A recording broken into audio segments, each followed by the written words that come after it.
오늘의 복음. 오늘은 2020년 8월 6일 목요일입니다. 오늘의 독서는 다니엘 연서의 말씀 7장 9절에서 14절입니다. 내가 보고 있는데 마침내 옥자들이 놓이고 연로하신 분께서 자리에 앉으셨다. 그분의 옷은 눈처럼 희고 머리카락은 깨끗한 양털 같았다. 그분의 옥자는 불꽃 같고 옥자의 바퀴들은 타오르는 불 같았다. 불길이 강물처럼 뿜어 나왔다. 그분 앞에서 터져 나왔다. 그분을 시중드는 이가 100만이요 그분을 모시고 선 이가 억만이었다.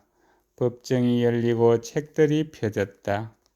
내가 이렇게 밤의 한시 속에서 앞을 보고 있는데 사람의 아들 같은 이가 하늘의 구름을 타고 나타나 연로하신 분께 가자 그분 앞으로 인도되었다.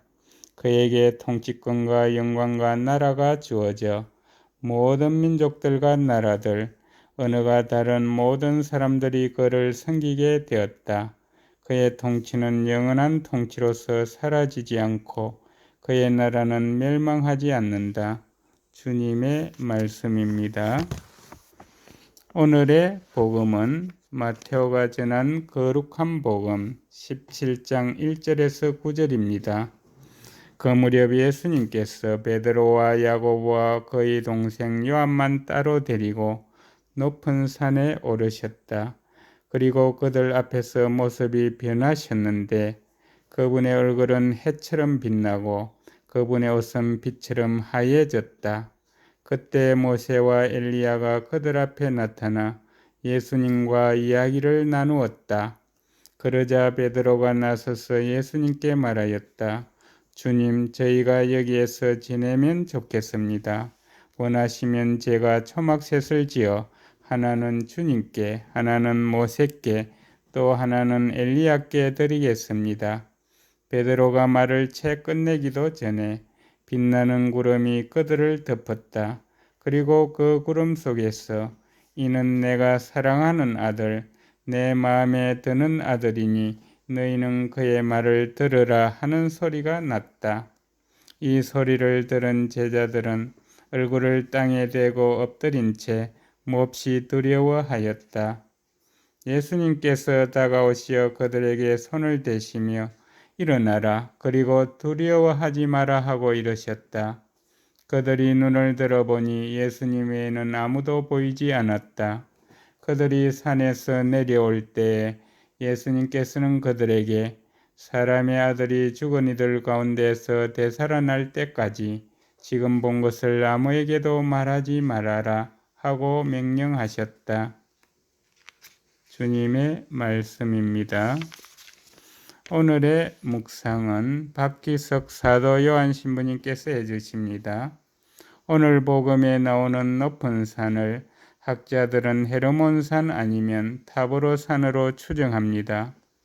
헤르몬산은 베드로가 예수님을 하느님의 아드님 그리스도라고 고백한 카이사리아 필리피 지방에 있습니다.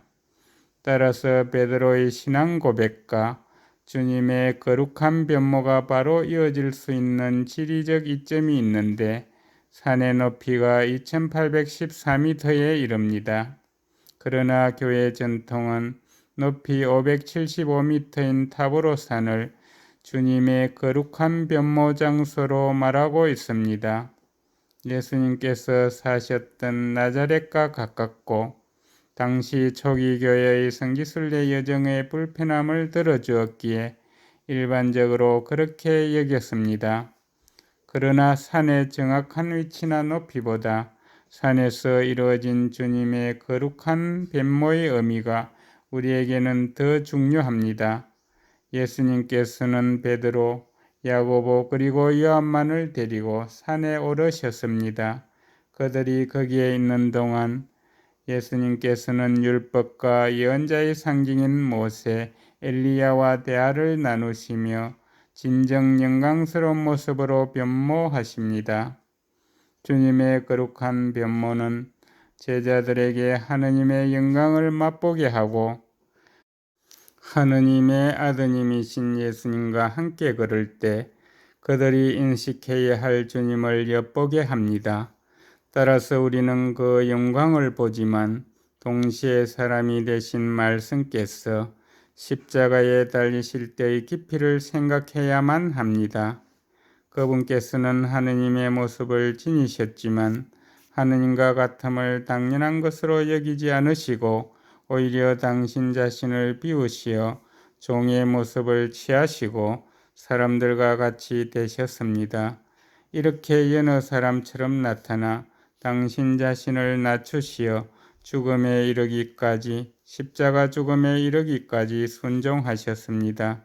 그러므로 하느님께서도 그분을 더 높이 올리시고 모든 이름 위에 뛰어난 이름을 그분께 주셨습니다.